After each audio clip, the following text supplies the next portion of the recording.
बिस्मिल्लाहिर्रहमानिर्रहीम, अस्सलाम वालेकुम। मैं गौहर भट्ट सियासत के प्लेटफॉर्म से आपकी खिदमत में हाजिर हूँ। सबसे पहले दरखास्त ये है कि चैनल को सब्सक्राइब कर लें और बेल आइकन का बटन जरूर दबा दें ताकि आप तक मेरा वीलॉग पहले पहुंच सके। खबर ये है कि शेख रशीद साहब जरा पाटा ढोले उसने धांधली का मनसूबा कर दिया बेनकाब इमरान खान का, और मतलब एक जलसे से खिताब, जलसे ही होता है वो, एक तकरीब थी ज़ाहिर है क्रिश्चियन कम्युनिटी के हवाले से, वहाँ पर उन्होंने खिताब करते हुए जो फरमाया उसकी बैकग्राउंड क्या है और सारा मामला क्या है वो मैं आपके सामने रखता हूँ। लेकिन उससे पहले मैं आपको ये बताना चाहता हूँ कि फवाद चौधरी साहब जो हैं वो लगता है पीटी से तंग आ गए हैं, और जिसकी वजह से मेरा ख्याल है उन्होंने इधर उधर तकड़ा शुरू करता कि कोई हो रहेगा।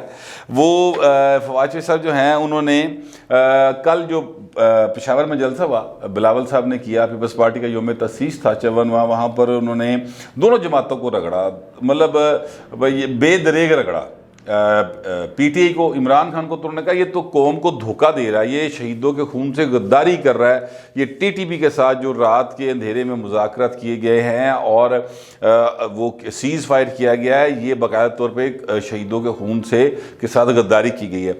अच्छा, और मरीम नवाज़ को और जाहिर है कि नून लीग को भी उन्होंने रगड़ा दिया है, लेकिन ज़्यादा जोर उनका जो है वो पीटीआई की तरफ है। अब उस जलसे में जिसमें हज़ारों लोग शरीक थे, मैंने कल आपको बताया था कि 25-30 हज़ार कम अज़ कम लोग होंगे, बड़ा बंदा होता है 25-30 हज़ार। पेशावर जहाँ पर पीपल्स पार्टी का पहले कोई, मेरा मतलब एमपी भी कोई नहीं जीते ऐसी, ठीक है, अब वहाँ पर इतने लोग अगर आगे हैं, और पेशावर में पहले भी जो कंटोनमेंट बोर्ड के इलेक्शन हुए थे उसमें भी पीपल्स पार्टी ने वहाँ से दो सीटें उन्होंने जीती थी, तो मतलब है कि पीपल्स पार्टी वहाँ पर बढ़ रही है। और फवाद चौधरी साहब जो हैं उनके मुंह से राल टपकना शुरू हो गई शायद, क्योंकि अब उन्होंने पीटी से तंगी का इजहार करना शुरू कर दिया है। निजी महफिलों में करते कि यार पता नहीं, समझ नहीं आती किधर जा रहे किधर नहीं जा रहे, लेकिन ज़ाहिर है वो तर्जुमान है हुकूमत के, वज़ीर इत्तलात हैं, उन्होंने उनका मौक़िफ़ पेश करना है। यहाँ पर हालात जो हैं वो ये हैं कि आज उन्होंने एक ट्वीट किया, ट्वीट आपकी स्क्रीन पे चल रहा है, आप उसको देख लें, मैं आपके सामने पढ़ देता हूँ।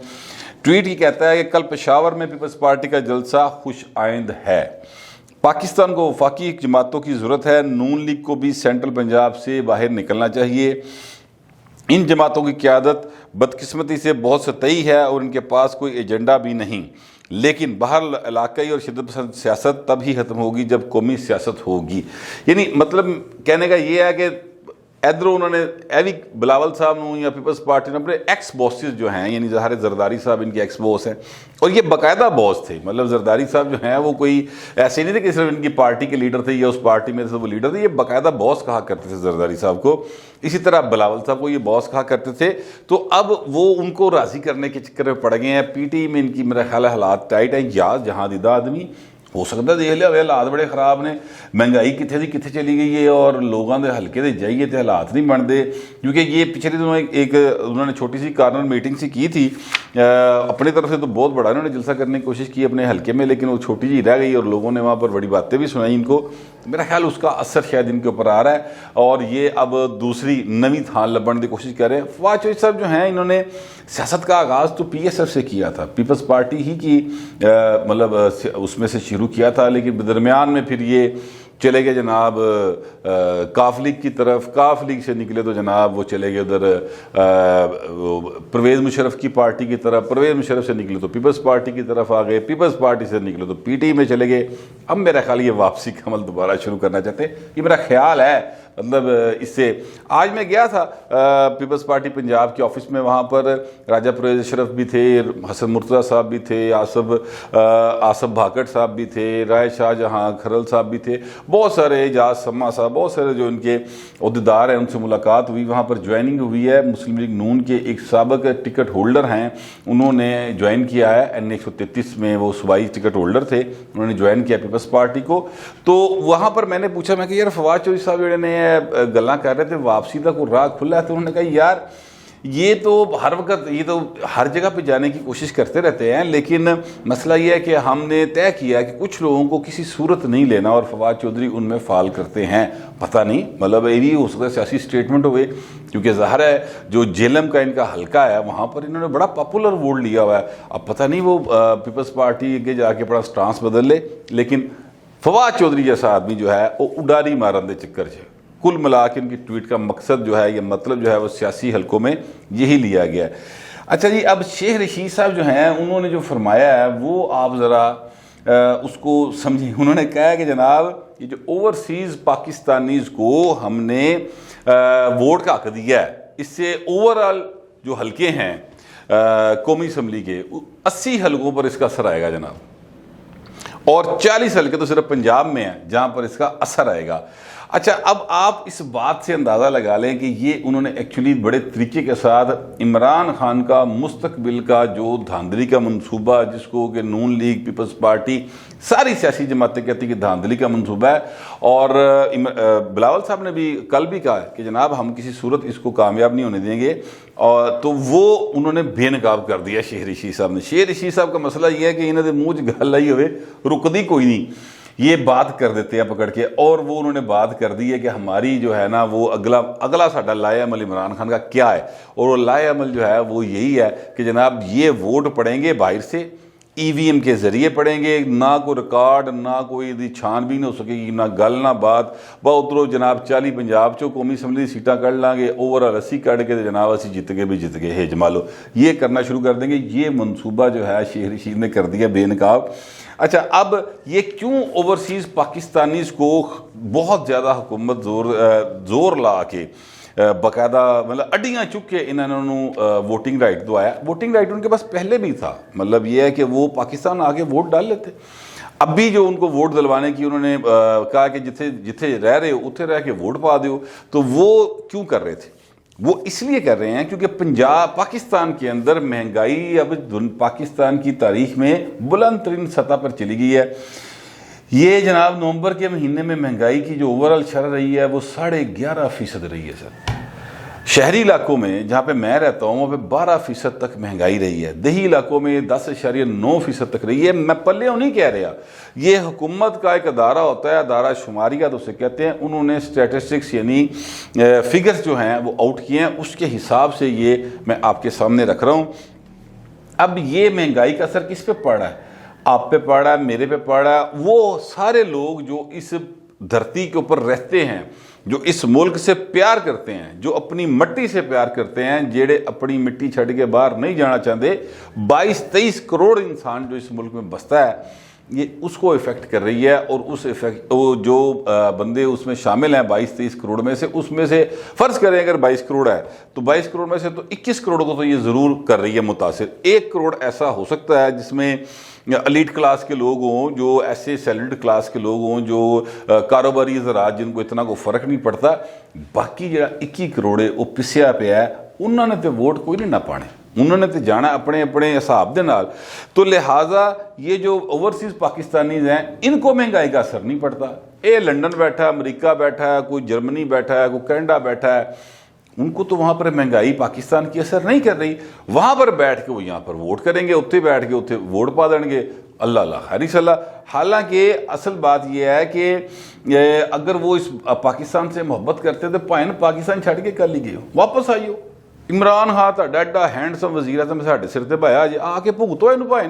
वो हमारे एक दोस्त हैं मोइन साहब, वो साफ़ी थे, अब 20-21 साल पहले वो कनाडा शिफ्ट हो गए थे, बड़े अच्छे स्पोर्ट्स जर्नलिस्ट थे वो। उनसे मेरी अक्सर इस बात पे बहस होती है और मैं उन्हें कहता होता हूँ कि सर आप वापस आएँ, और नाल ही कहते हैं मैं कि मेरा पागल है मैं वापस आवा, मैं क्यों वापस आवांगा इत्थे। तो फिर अगर वापस नहीं आएंगे तो भाई फिर इमरान खान तुसी भुगतो ना, अपने को लाइयो सर उत्थे कैनेडा दे विच, अमरीका वाले मैं कहना अमरीका लाइयो, बरतानिया वाले कहना बरतानिया लाइयो, साढ़े ते की जाप पाया अजे।